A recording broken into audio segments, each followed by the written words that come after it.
Welcome to the Mockingcast, the podcast of Mockingbird Ministries. I'm David Zoll, your host, and in just a few moments, I'll be joined by my co-hosts, Sarah Condon and RJ Heyman. We come to you every other Friday to explore a few of the places where we currently see grace and its absence playing out in unexpected and compelling ways. We're glad to have you with us. Praise the Lord. Praise the Lord. God. February is here, and so are we. What is happening with the two of you? You know, just like seeing all these women in leadership do things like tearing it up on stripper poles and tearing up speeches. Just living my best life. How are y'all? It's been a big week to be a woman. It's been a full week. That's right. Man, the news feed has been full. Well, Dave, when you say it's funny you said it's February, because I was like, gosh, I associate February with like really miserable cold weather. And our listeners can't see you right now, but you're wearing a Christmas-themed flannel. Because I'm guessing it's chilly and well, it's Christmas colors, is it not, Sarah? Am I wrong? No, it is. It's just okay. It's a tartan. It's just a regular old tartan. There's nothing Christmas. There's no green in it. But I'm glad that you're analyzing it from afar. Well, but I just say that because I'm sitting in my office in West Palm Beach and it's 78 degrees outside, and I'm like, nice. Is it February? Cognitive dissonance is occurring in a beautiful way right now. You're wearing actual shorts, a short sleeve clerical shirt, which may be the lamest look on the planet. I think. Only if you put it with jeans. I appreciate your encouragement, and I receive your judgment, and it's good. Humility is part of my thing. Just so kidding. I appreciate you doing that you for look me. officious and holy, and all sorts of RJ. Like you were born to be at the beach. Celebrating communion. Born I feel for like it, baby. whenever Beach I communion. like if I ever wore a short sleeve, like I have like fitted feminine ones, but if I ever wore like what you have on, which I have seen women wear, they sell them for women. I just feel like I would never be able to leave the Habitat for Humanity lot. You know what I mean? Like I'd just be there like, one more house, people. Like we just keep going. So. But it's got pinstripes. That doesn't help. It doesn't help, really? No. You know, Dave, your brother John used to say, when people wear white clergy shirts, he calls that his dentist look, which I think is perfect.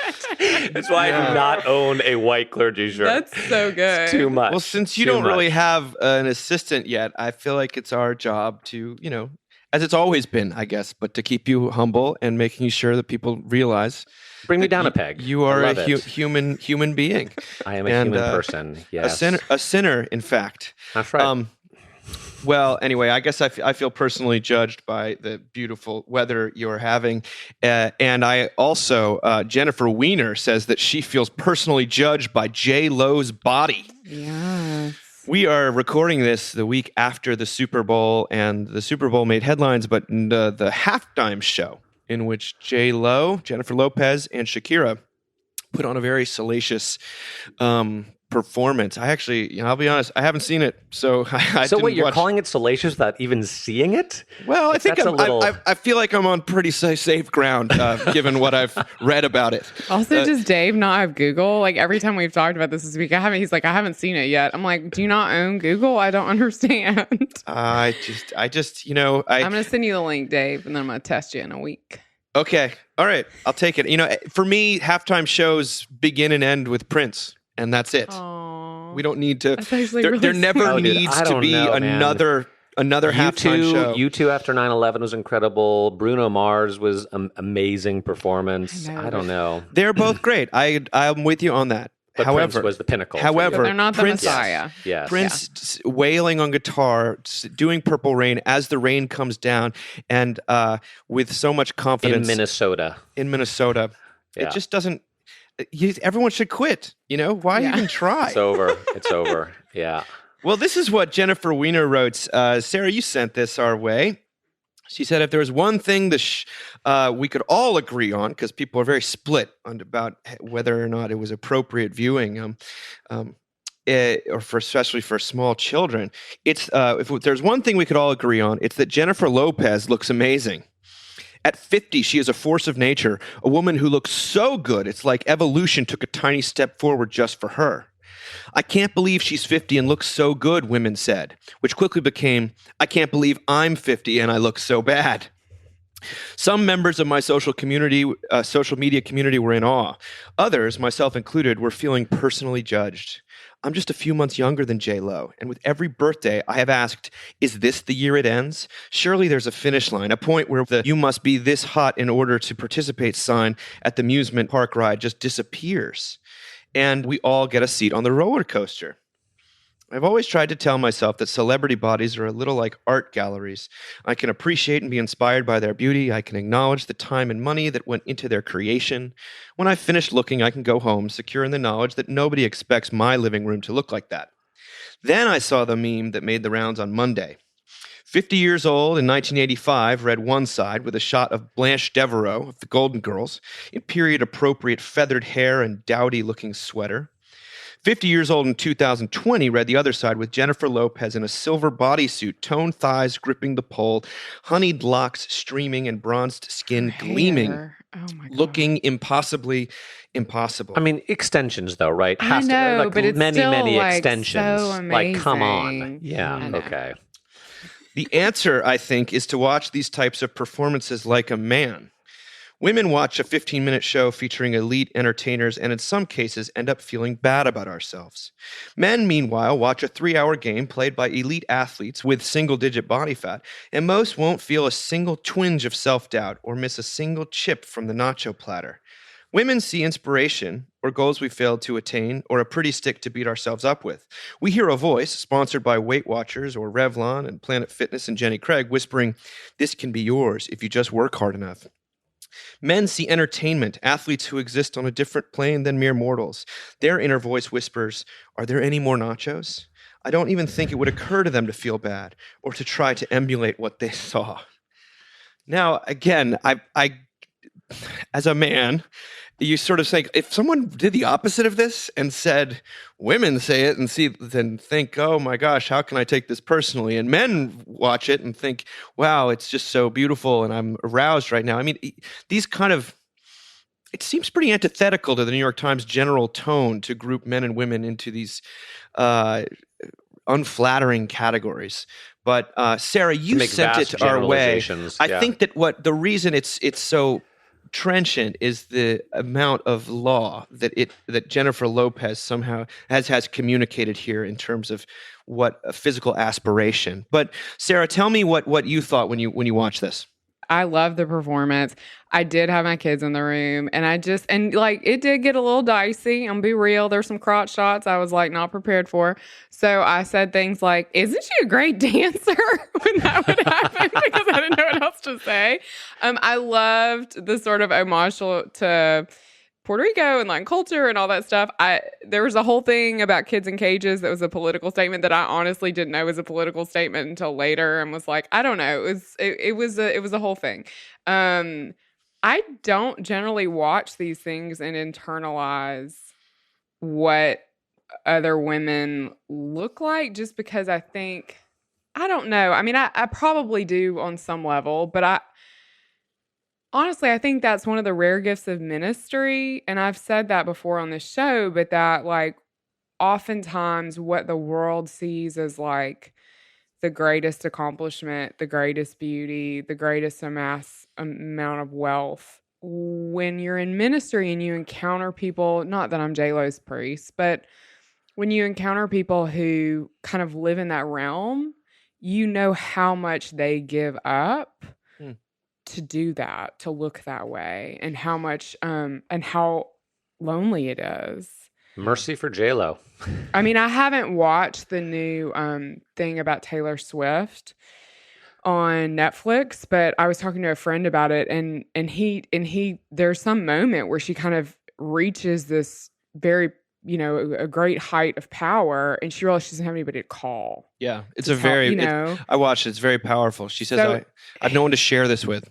It's hard. It's actually kind of hard for me to watch J-Lo. I mean, who's had all these public, divorce and kids and all this kind of complication and have deep envy. I mean, it was for me, I sent this today for two reasons. One was because it is striking to think about the expectations of what women in their 50s could look like in the 80s versus now. I mean, that's kind of very jarring. And it does remind me of these conversations we've had about like with each optimization, the stakes get higher, which is really intense. And I think I do feel that for sure. But the other reason I sent it is because I was really taken aback by the way that she talked about men. I thought this was super dismissive. It's like she's never heard you guys like wax poetic with great envy about Paul Rudd. You know what I mean? Like, you may not look at football players and think this, but there are other men that are famous. I mean, to act like men are completely blind to envy is to act as though like Bradley Cooper doesn't walk the planet. I mean, I don't know. I was fascinated by that. That's what on either end. I mean, like that women are that, like that we are that sad.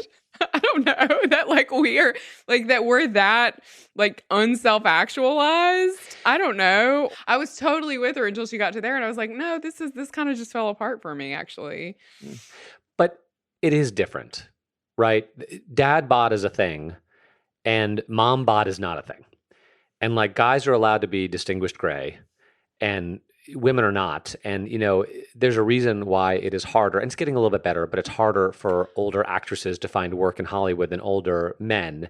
And it is still a thing. And I do think that, not that men completely escape feelings of envy or comparing or self-judgment or whatever it is, but it maybe just isn't quite as intense. Like I don't necessarily think to myself in the same way, when I hear how old Brad Pitt is or Tom Cruise, or I'm not like, he's how old? As opposed to, when you hear that Jennifer Aniston is 50 and Nicole Kidman is 53, and I know the judgment that my wife feels about that. But I also think your point is incredibly well taken about, Jennifer Aniston's life seems to be kind of a disaster, and poor Nicole Kidman and poor Meg Ryan. Yeah. And like, would I really want that? And so I appreciate your mercy. I mean, I didn't realize the cage thing till later afterwards, and I watched the show as well. That went over my head. My gut reaction. I have no artistic nuance. Like I was just like. My gut reaction was I found it sad that as far as I could tell, the only person in that show who did any actual singing was J-Lo's daughter. That J-Lo and Shakira were clearly lip syncing the entire time, and I felt a little bit cheated. Right. And I'm like, can't you just But look, sing honey, you can't have abs like that. And dance around like that. I know. And sing. Now, come on. You know what I mean? It's always smoke and mirrors. Honestly, Unless you're Prince, it's going to be smoke and mirrors. Unless you're Prince. But talk about, I think that you could, musicians would watch Prince and think like, wait, that's the new standard I have to live up to? Yeah. There is something. And Sarah, that's what I loved the way that she is sort of echoing what Ada Calhoun says in her new book about why we can't sleep, and that the judgments upon women and really upon everyone are just increasing to such extent that it's just she says this. I think that level of pressure is unsustainable, and she sees it in being like women used to only be judged by sort of maybe their figure, but also the cleanliness of their house. But now it's that as everything. Well as that. And for me, as a man, at least in a blue state enclave here in Virginia, I think there has been some traveling in the opposite direction for men, in that it used to be men were just judged on their careers, but now it's also how fit they are and how well their kids are doing 100%. and how good of a husband they are. Yes. How present are you? Both of these, and that's ignored. And that's why it's so strange to me that she can get away with making men seem like insensitive dolts when I did, frankly, when I heard that Brad Pitt was however old he is, and he's got his shirt off in the Once Upon a Time in Hollywood, and I thought to myself, how is that even possible? Because he basically looks the same as he did 25 years ago. Which is not dissimilar from our dear friend RJ, and that may be why he has a hard time relating, because he just looks in the mirror and he's like, damn, how old am I? Yeah. Well, but actually, let me say something about that, Dave. And this is personal. So I'm in West Palm Beach. My family is still back in Houston, Texas. And it's going to be this way for a few months as we're kind of balancing, they're finishing out the school year and I'm here Sure. and there'll be some travel back and forth and all that sort of stuff. But what I've recognized being here and not having my family here means I can work just like 24/7. And what I've realized is the psychic weight that it has been for me in my life as a husband and father, not necessarily just trying to divvy up the hours in the day, but the psychic weight of, am I divvying them up correctly? Am I putting enough time into everything and just thinking and being stressed out about, am I being a good enough employee? Am I being a good enough husband? Am I being a good enough father? And the freedom that has come here, and it's not good necessarily to just be totally focused on work. So it is. It's true. As you said, that I do carry that weight, and being here and not having to do pickup and drop off and grocery shopping and taking out the garbage and all that sort of stuff that I, do at home. Like, y'all pray for Jamie. Seriously. That's a lot. No, I'm not. It's a lot. And God, my mother Lord. is coming into town to help out. Thank God. It is a lot. But it is true, Dave, that the pressure to do everything well and do everything perfectly is absolutely present for me as a father. But just not to dismiss the very real, a kind of Olympian heights of the injunction that a person can represent if they look that good at that age and are that capable of something. And of course, as you say, they're not singing. There is smoke and mirrors involved in that performance. It's not, it's inhuman, and yet it's a spectacle, and that's what the Super Bowl is. I would remember I was at my first NFL game this year, took my son, and watching those enormous men move that quickly, it's that different from a college game. You think to yourself, the price that these men pay, absolutely, in terms of their future vitality and their early deaths and things like that, it's all hidden from view. In the moment, it just makes us all kind of despair, because you enter that stage and it's like, well, I'm still young enough, I could probably be one of the people out there, and then all of a sudden you're 40 and you're like, no one's 40 on that field, and No. I'm way past. But here you have J-Lo is 50, and I don't, when she says this can be yours if you just work hard enough. Again, there's that word enough. That we are at it feels like this inflection point of a pressure cooker where there's no mercy for anyone. Blanche Devereaux, I mean, remember she was like a hottie She was always a hottie. Yes, And she now- was. And all she had A was like catch. some bedazzled sweaters and a Southern accent, like. And just to make the connection very clear, there's been so much written about the culture of despair that we find ourselves in, the deaths of despair, the suicide rate, the addiction rate. And I think you can draw a direct line between the unrelenting pressure to be perfect in every area of life to the culture of despair. 100%. Because you split. You spend a part of your life projecting this image of perfection, and then you go home and you snort Vicodin, or just get mad or go to bed for weeks at a time. Yeah. And there's no allowance for the integration of the person in the way that we, there's no room for living in the light, as Jesus talks about, of being an integrated person who can bring your whole self, the good, the bad, and the ugly, and know that you are loved. And this is why church is important, because it's one of the only places in our culture where, God willing, unless you get into a purity spiral, which we're going to talk about next, where you're going to hear that you are known, fully known, warts and all, and fully loved at the same time. And that's what people need. And that's becoming less and less possible, it feels like, in the wider culture. And yet there's also this religious dynamic with celebrities where we, as she says, she viewed them as as a little like art galleries, but with sports especially, we scapegoat, we project all of our hopes and fears onto a single team or athlete or celebrity, and when if they are victorious, we feel vindicated, but we also feel condemned. And when they sort of make a mistake, we feel completely justified in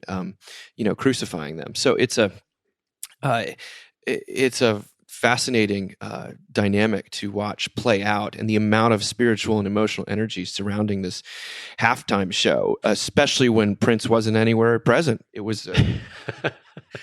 He's moved on. Let's move into a different realm before we talk about purity spirals. Let's talk about middle school. You guys have a good middle school experience? No. Who had a good middle school experience? The 8th Grade, that movie from a few years ago, was Oh my gosh, that movie's amazing. brilliant. Yeah, I remember we've talked about it a lot. This is from the Atlantic, from Lydia Denworth, the outsized influence of your middle school friends. And what she's really trying to do is debunk the idea of peer pressure. That in fact, instead of peer pressure, we should think of it simply as peer presence.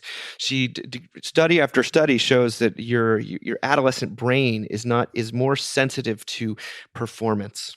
And when we talk about performancism, there's almost like a physiological component. She says when about watching kids play video games, when their friends were in the room watching, adolescents regularly took more chances. Adults did not. With friends out of the room but nearby, watching on a monitor but unable to communicate, adolescents still took more chances. In that situation, it wasn't possible for the friends to exert verbal peer pressure, but it didn't matter. When teenagers knew their friends could see their performance, it increased the amount of risk-taking they engaged in compared to what they were when they were alone. Then they test it with mice. They say in the presence of other mice, adolescent mice drank more than they did when they were alone. And adults, there's no difference in the amount that they drank. There's something about the brain during adolescence in mammals that is hardwired to be especially sensitive to peer influence and to be more reward-seeking in the presence of peers. So instead of calling the phenomenon peer pressure, we should begin calling it peer presence. Of course, peer presence can be a force for good as well as bad. When teenagers are with each other, everything that feels good feels even better.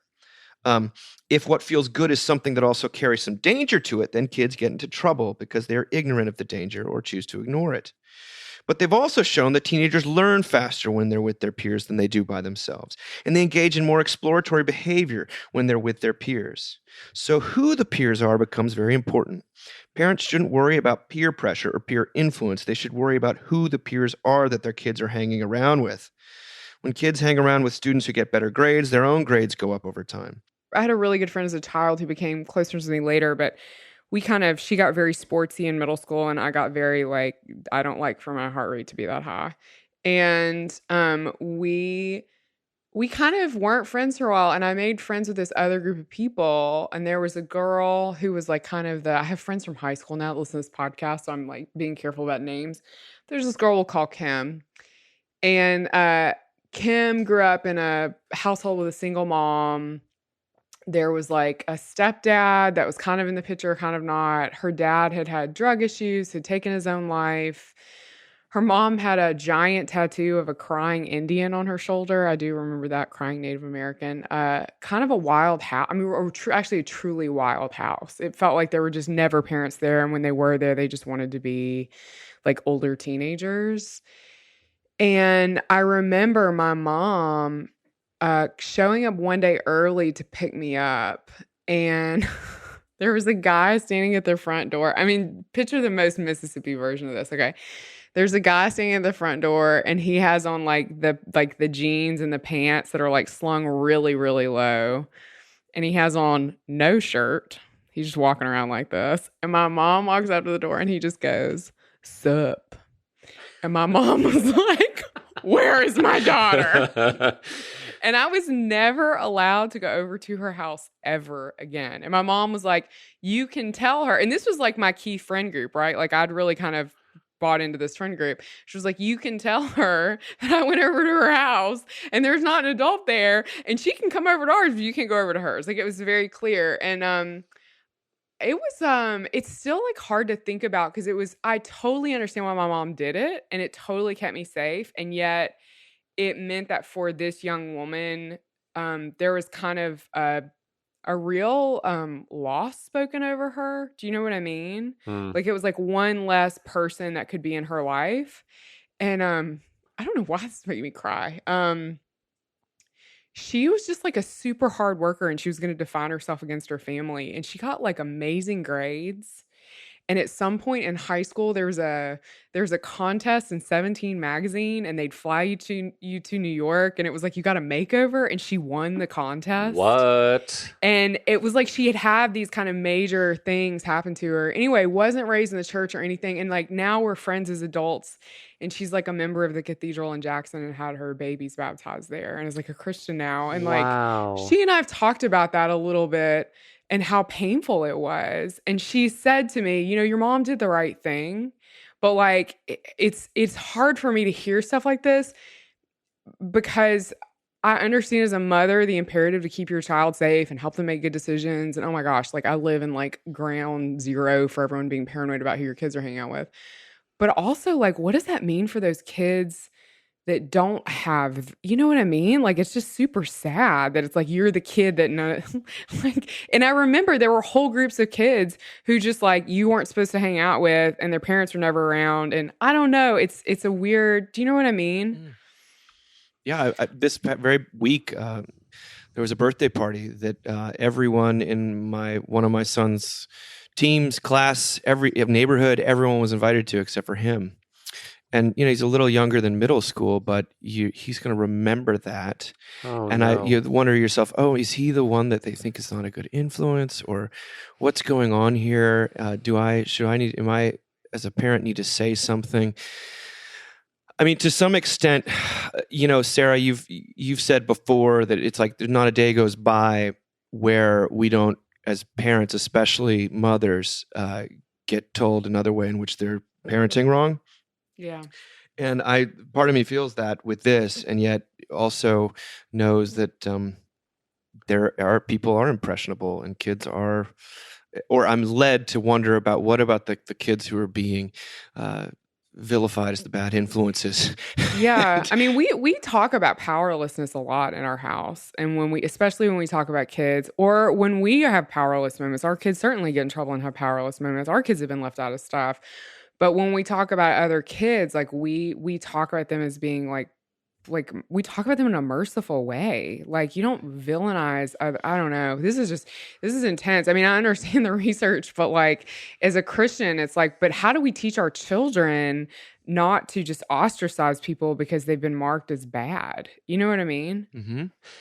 Yeah, there have been times in the past we've gone through this with our sons' peer groups when there have been, friends of theirs who have made bad choices or are going through things or are bad influences on each other, and trying to work through that in our own family and with other parents, and to see how parents deal with that, because there is such thing as a first use of the law, right? Like if there are two kids who clearly when they get together, bad things happen, then maybe they need to take a little bit of a break from each other. But Sarah, as you were talking, that's one of the reasons that we at Mockingbird and various denominations, Christians, talk about things like the bondage of the will, right? And there's perhaps no age group where that is more evident than puberty. Yeah. That like 7th, 8th, 9th grade is sort of temporary hormone-induced insanity. Yeah. And there's a reason why kids in that age group struggle, maybe more than with depression and anxiety.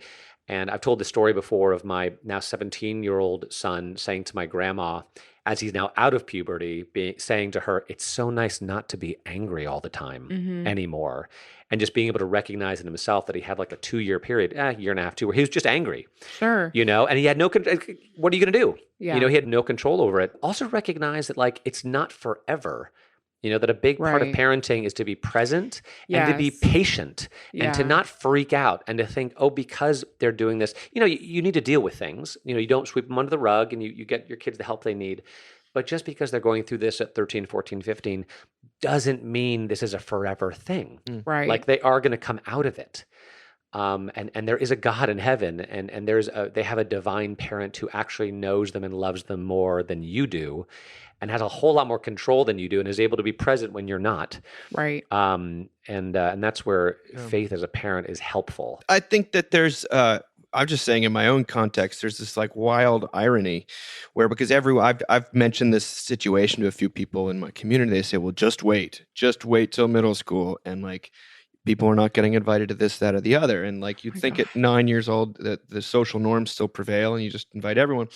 But I'm also in a situation where everyone talks a lot about inclusivity as like the great virtue, and it's They don't mean bad boys it's when they very say that, by the painful way.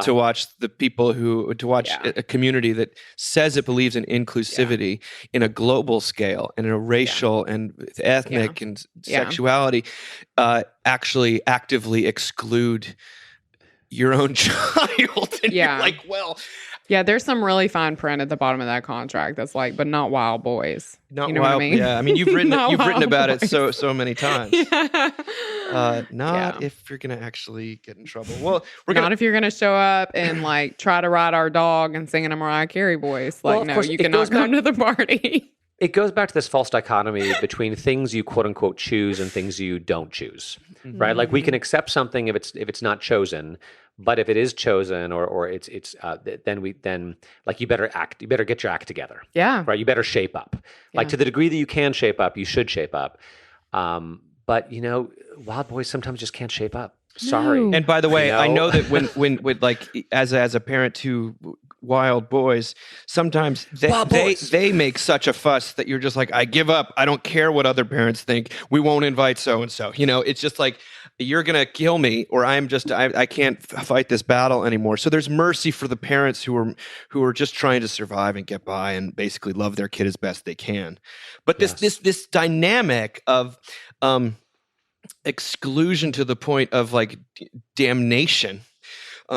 That's not. Utter We're going to darkness. get it. Let's get into that because it's very mild when it actually comes to, even though it marks and shapes a person deeply. I guess when they're in 7th to 8th grade. I was like, it's not mild for the people on the receiving end. It's not mild. But here we go. This is what's this is on the website Unheard. Gavin Haynes has put together a new radio documentary for BBC4 in England called The Purity Spiral. And this is he wrote an article about this sort of. I'm obsessed with this. This is unbelievably interesting, called "How Knitters Got Knotted in a Purity Spiral." And this is what he writes. He says, in the past year, the middle-class, middle-aged, overwhelmingly female knitters of Instagram have descended into an internecine conflict over racism allegations. Meanwhile, young adult fiction has exploded into an ethical gazumping war.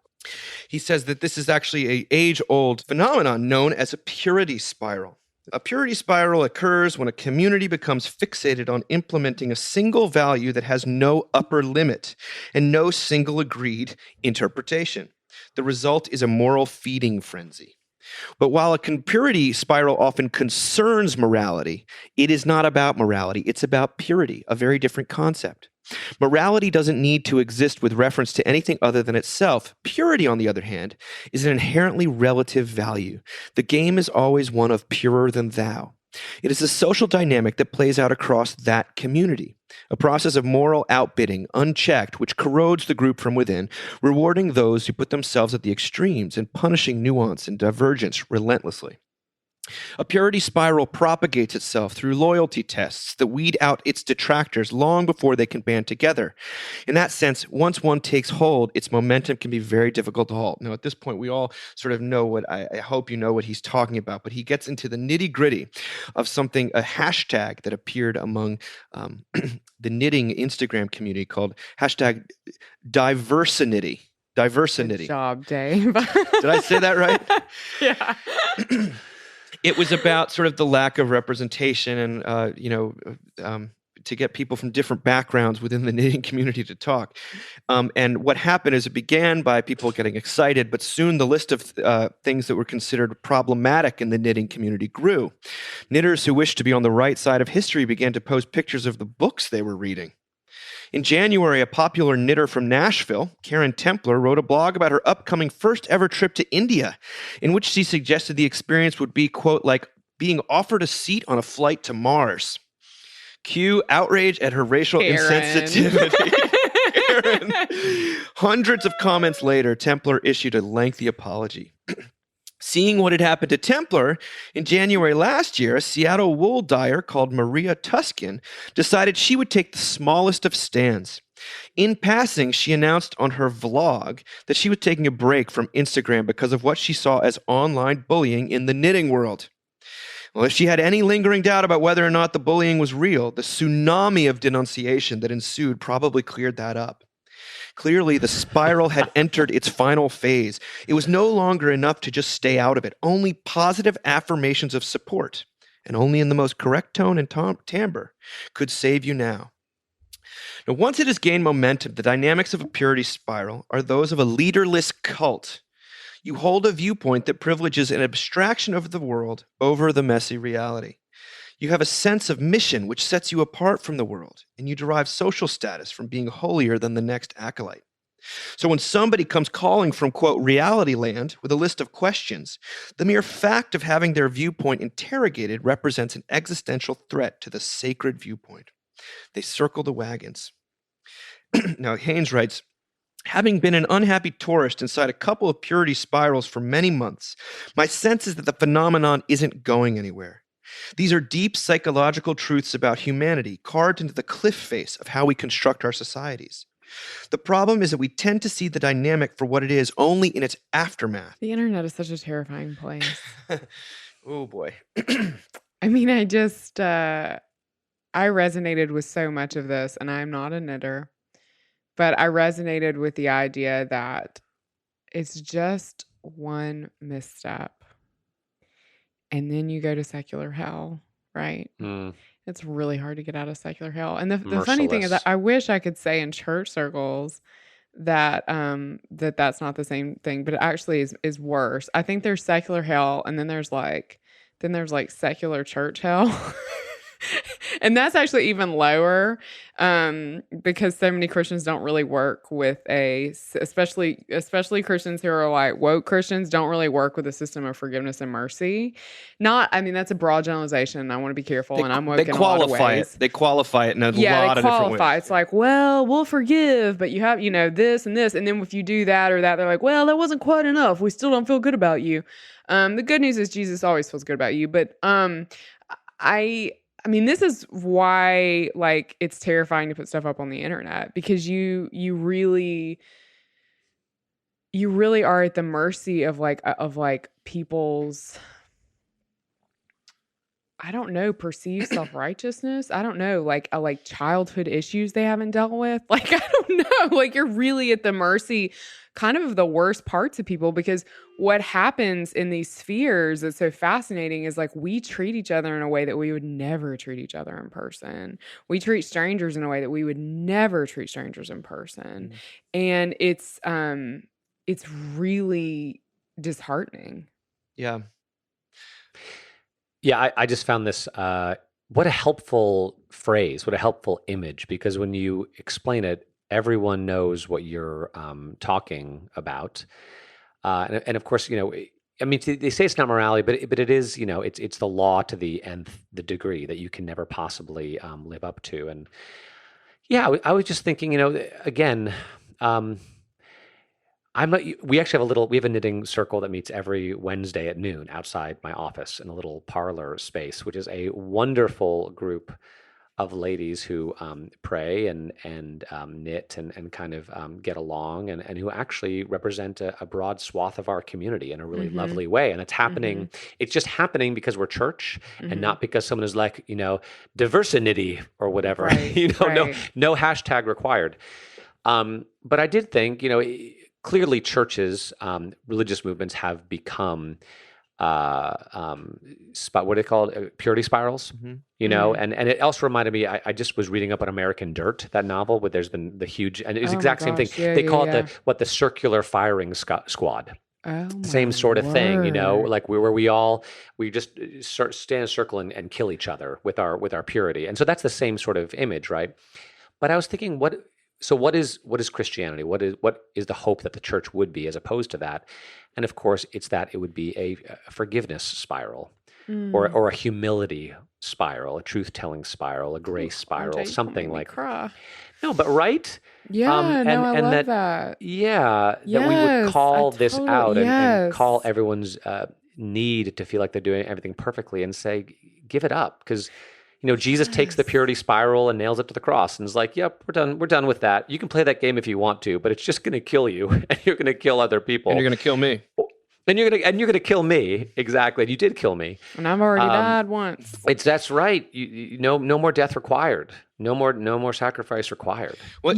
I'm somebody that loves judgment. And I've told you on this show before that like my husband will come home and be like he tells me very little because he knows I'm like this.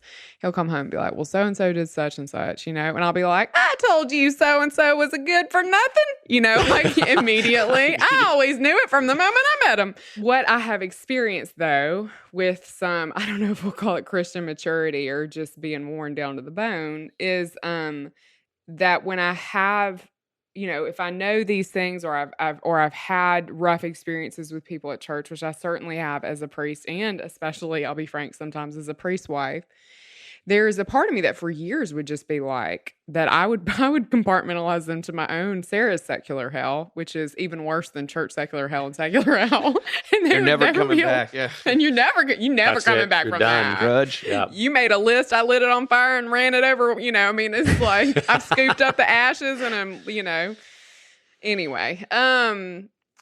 And I don't know what God has done to me. He's just broken that ability.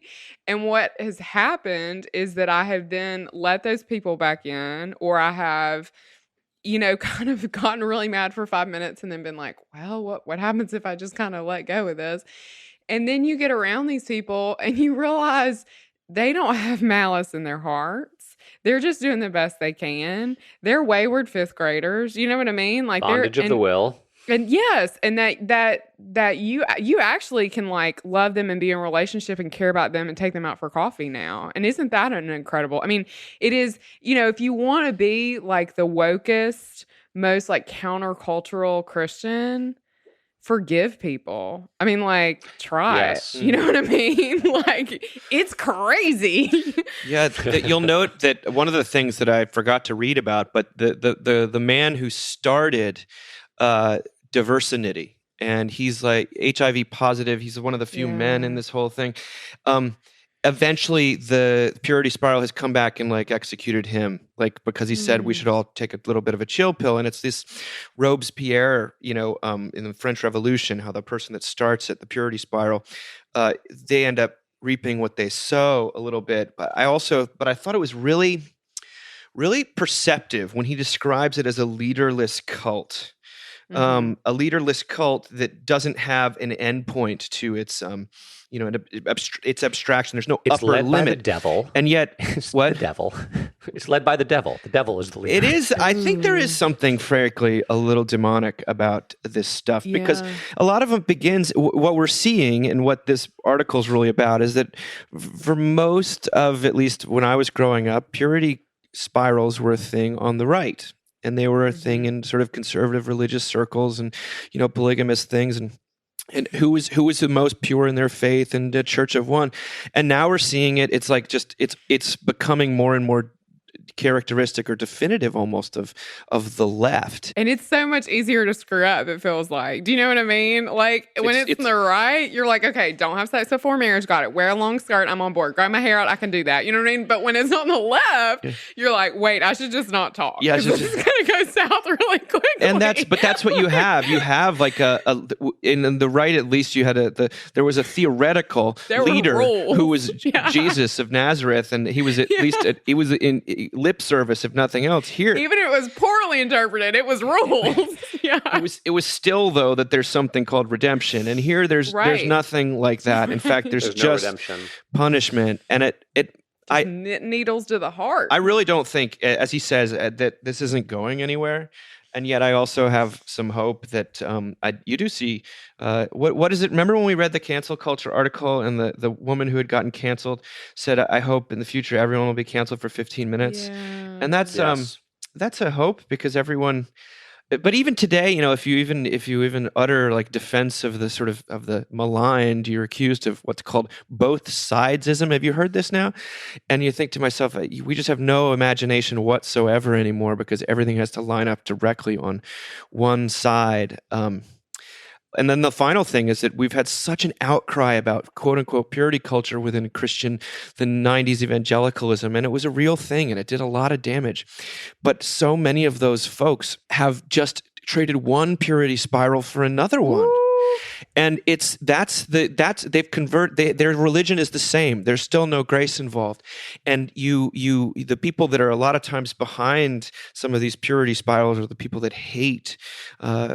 They've come from some purity spiral on the other end, and it's just trading one sort of seculosity for another. Let's go from the cults without leaders to the leader of our particular, and I won't even call it cult, but our way of thinking and way of believing. Jesus is a Jew. David Brooks, none other New York Times, David Brooks wrote an article for Comment magazine called Jesus is a Jew, which was really sort of a very surprising overview of historical Jesus research. And I'm going to read some of it because, it's not just a rehashing of N.T. Wright or something. Or Bart Ehrman. It's something fresh, or it's tinged with his way of expressing himself when it comes to Jesus, which I've always found interesting. He says, the adult Jesus seems at first in league with other great Jewish teachers of the first century. He preserves the core of Judaism. His great commandment that you shall love your God with all your strength and love your neighbor as yourself comes straight out of Deuteronomy and Leviticus. But ultimately, Jesus stands apart from these figures. Jesus is not presenting himself as just another kind and learned rabbi. There's a story he tells about his own person that is different, more powerful, and bizarre. He doesn't fit into any group in the culture wars of his day.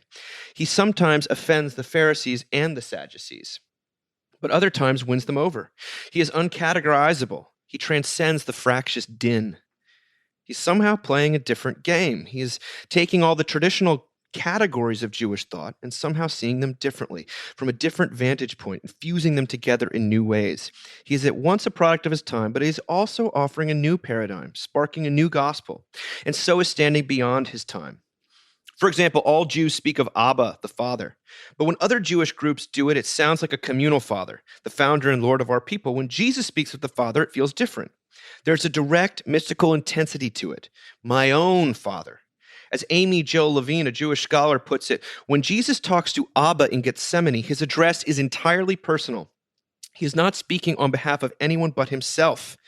The category Abba is transformed. Similarly, and this relates to what we've just spoken about, all Jews speak of purity and sanctification. For other Jews, it was the tangible purity in the here and now, enacted physically on the outside. Jesus tends to speak from a purity that happens within. There is nothing outside a person entering in that can defile one, but what comes out from a person defiles a person, is Mark 7:15. But when we tell the story of the miracle at Cana, the turning water into wine, we always focus our attention on the wine. But in the Jewish context, the water may have been the more important element, author Bruce Chilton argues. The waters Jesus transformed were waters of purification. By turning them into wine and having people consume them during the festivities, Jesus was demonstrating that purity could happen from the inside. The category of purity is also transformed. Chilton describes the contradictions of Jesus admirably in his book, Rabbi Jesus. What a weird combination he was, he writes. Both humble and proud, overflowing with compassion, but adamant in his assertions of the terrible judgment of God. He seemed lost at times, the direction of his life unclear, but then he could turn around and flaunt his prophetic conviction. His certainties could be frightening. Brooks concludes by saying Jesus is amid the muck and armed with the word, and yet emerges as a figure ultimately alone, a vortex of spiritual forces converging in one person, no one else quite like him. Always fun to read about Jesus from a slightly outside perspective, and I think Brooks doesn't really disappoint here. It may not be the exact Jesus we recognize, but there is a recognition of the discontinuity of Jesus that is not very fashionable because people get post World War II, but he is not he is like the others. But what's interesting about him, what's much more captivating about him, is how he's different from his context, how he stands outside of his time, how he continues to bring people back year after year as they grow older and as time moves on. But I'd love to hear your thoughts on this article, but also on Jesus and his unique character. Well, it made me think as you were talking, and I was reading what I think N.T. Wright said, that Jesus, if we're going to understand Jesus, he both has to be sort of continuous with what came before, right? Consistent and sort of a continuation, and yet also crucifiable. And I was encouraged by, as Brooks was talking about all these people, and a lot of Jewish scholars, rabbis, who felt some kinship with Jesus and were sort of trying to claim some of him as their own. And I think that's, Jesus is probably the most interesting person who has ever lived. They're certainly the most talked about, the most famous. And especially when you look at what he actually did on the earth, which is not that much. And in a very short amount of time, the fact that we're talking about him 2,000 years later is a miracle, and I think it's an explainable miracle. And at the same time, and this is a caution to myself as well, that whenever we seek to sort of claim Jesus for our own, we need to remember that had we been in Jerusalem 2,000 years ago, we would have been at best denying him, and at worst yelling, "Crucify him! Crucify him!" That he had no friends.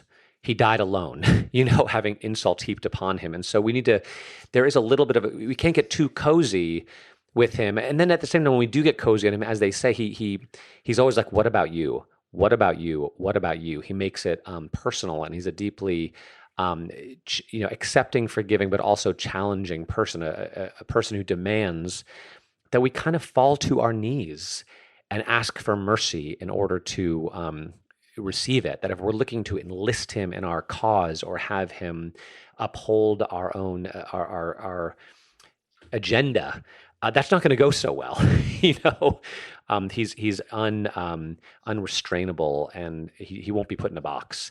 So again, I love that he's looking for points of connection, and also deeply aware that we killed him. When he actually showed up in the flesh, we killed him, all of us. So those are my thoughts. I love that. I mean, I actually keep thinking about that quote. I think I'm preaching it this Sunday, actually, but it's from your dad, from Paul, that grace is the victory of the absurd over the obvious. And I think, one thing that we don't talk enough about, especially in mainline Protestantism, is healing as like a very different thing in Christianity from other religions. I think a lot of, and when I say other religions, I kind of just mean like secular religion, which is its own thing.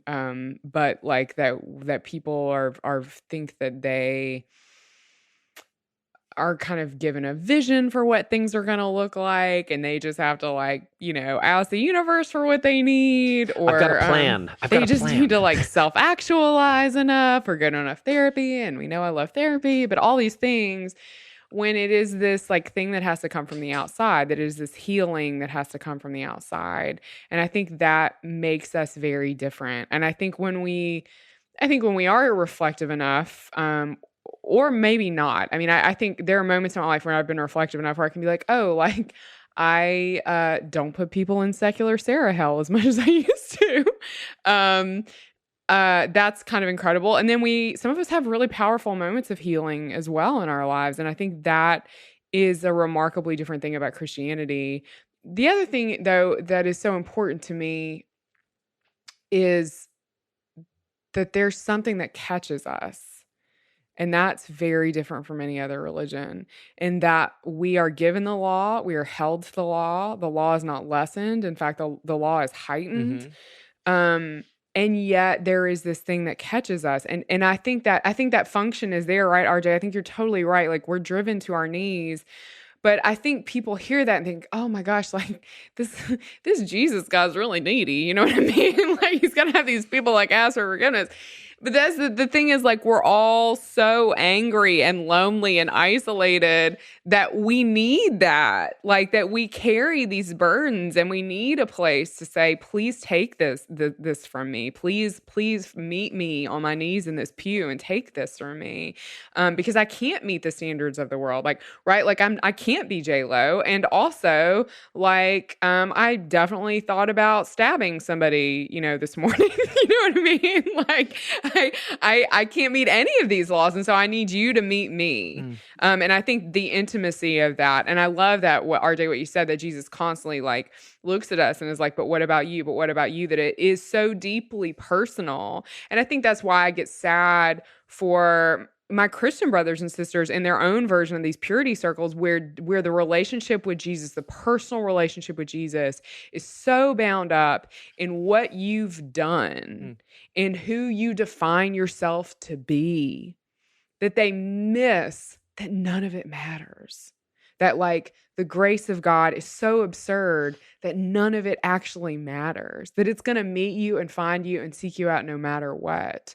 And I worry for them sometimes, and I'm trying not to say that in a self-righteous way, but I worry for them sometimes that the noise of their lives is so bound up in the doing that they forget or they can't even hear the healing, you know? I just keep thinking of Jesus who descended into secular Sarah hell. I think that's going to be the title of the episode. And he took everybody out. He was like, all right, I'm rounding you up. You don't belong here anymore. We're trying to make Sarah a little more pleasant to be around. Then it's his last offensive act. He decides to round up Sarah as well, the one who'd actually put them there. Yeah, exactly. He's like, look, we're closing up shop. I know you like to run this place, but like, you don't have to go home, but you can't stay here. Oh my goodness. No, he sort of found himself at the center of a purity spiral that he's almost like absorbs is one way to put it, because you know the lectionary for this weekend is the beginning of the Sermon on the Mount, and it really does get Jesus came not to abolish the law but to fulfill it. And and then he goes on to tighten every single aspect of it in frightening ways that are almost. He has this tremendous respect for the Mosaic law, and not only respect, he's willing to aim it on the inside of people. He goes beyond the outer person, and he's interested in the heart and the motivation. Really where the scary parts of our life are, and yet. Then he says, I'm not here to abolish, but to fulfill. And you have what's impossible with man is possible with God.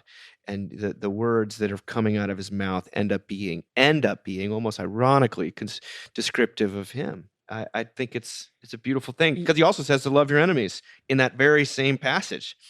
Yeah. Like, shoot. That means I have to love the people that thought J-Lo's thing was amazing, right. And I have to love the people that thought it was pornography. I have to love both. Yeah. I don't want it. I have to know where I stand, Yeah. But you can only do that again. You can only do that when you recognize that you are the enemy who has been loved, right? That you are God's enemy who has been loved. And then maybe you can love someone else who's been. So it is this weird thing where you are convicted and leveled by the law, and then suddenly, as you become poor in spirit, as you mourn over your fallen state, and then you hunger and thirst for a righteousness that comes from outside of yourself, that can only be a gift. You begin by the grace of God, and hopefully you don't know it, because then you become very self-righteous. Begin to bear some of the fruit of the Spirit. Right? That's the hope. That's the hope, Sarah. What you're Twitter pating as me. I love when people ask me official church questions, because I never know the right answer. And somebody this week texted me, and a whole lot of people who are like way smarter than me, and was like, "So what is the official Anglican stance on when the beginning of the church happened?" And people who cares? I didn't say that, but it was tempting. But people listed off all these different, acts, whatever, I don't know, all this stuff, all these official things. And I was like, it's obviously the woman at the well, right? That's the beginning of the church to me, because he offers her living water. And then what does she turn to all of these people who've never heard of Jesus and say? She turns to her people and she says, you have to meet this guy who's told me everything I've ever done. That's it. It's not the right answer, by the way. Don't say that, but that's Sarah's answer. Let's stop. Let's stop there. That's a mic drop J-Lo moment if I've ever heard one. Thank you guys for being on the cast this week. Thanks. Always fun. It was fun.